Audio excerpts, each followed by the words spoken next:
மாலை வணக்கம். புகழ் என்னும் போதை.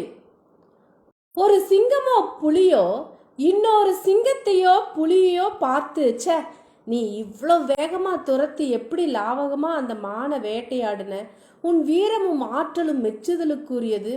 நீ மேலும் மேலும் நிறைய மான்களை வேட்டையாடி விரைவில் சதமடிக்க உனக்கு என் மனம் திறந்த வாழ்த்துக்கள் என்று பாராட்டுவதில்லை. ஏனெனில் திறமையாய் வேட்டையாடுவது என்பது அதன் இயல்பு, அது இயற்கை, அவ்வளவுதான். இதில் பாராட்டுவதற்கு ஏதுமில்லை. பூவுலகில் எல்லா உயிர்களும் ஒன்றுக்கொன்று ஒத்து உதவி செய்து வாழ்கின்றன. நதியோரம் ஓங்கி உயரமாய் வளர்ந்திருந்த ஒரு மரத்தில் உள்ள குரங்குகள் அந்த மரத்தின் பழங்களை சாப்பிடுகின்றன. சில பழங்களை அவை முகர்ந்து பார்த்துவிட்டு நதியில் வீசி விடுகின்றன.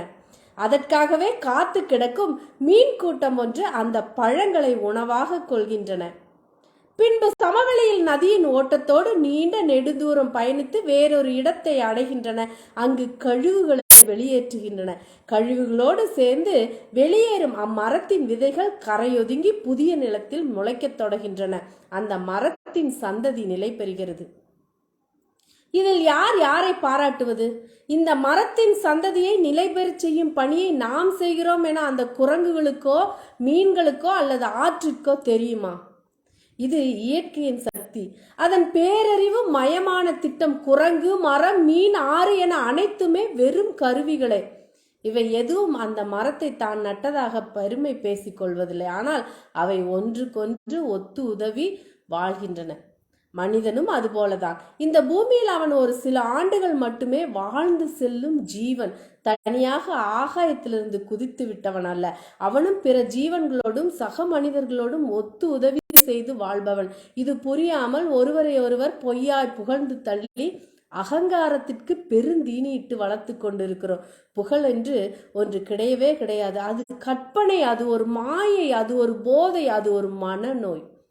துன்பப்படும் ஒருவருக்கு உதவி செய்யும் போது அத்துன்பத்திலிருந்து வெளிவந்தவர் மிகவும் தளர்வாக உணர்கிறார். அந்த தளர்வு நிலையை தனக்கு கொடுத்து உதவியர் மீது அவர் ஆன்மாவிலிருந்து நன்றியுணர்வு பெறுகிறது, உயிரிலிருந்து வாழ்த்துகிறார். இது ஆறாவது அறிவின் காரணமாய் எழுந்த நன்றியுணர்வு, அதன் வெளிப்பாடு. இதுவே உயர் புகழ். இதில் அகங்காரத்துக்கு இடமே இல்லை.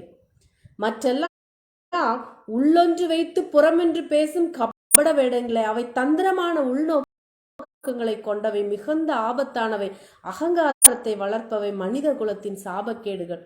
ஆகவே புகழ்வதும் புகழ்ச்சிக்கு அடிமையாவதும் மனிதனை பல்வேறு துன்பங்களுக்குள் அழைத்து செல்பவை என உணர்ந்து இங்கு நாம் அனைவரும் ஒருவருக்கொருவர் உதவி செய்து வாழ்வதே வாழ்க்கை என புரிந்து இறைநிலையில் பேரறிவு கொண்டு நாம் அனைவரும் கடவுளுக்கு சாதாரண கருவிகளை என தெளிந்து அகங்காரம் தொலைந்து ஆனந்தமாய் வாழ்வோம்.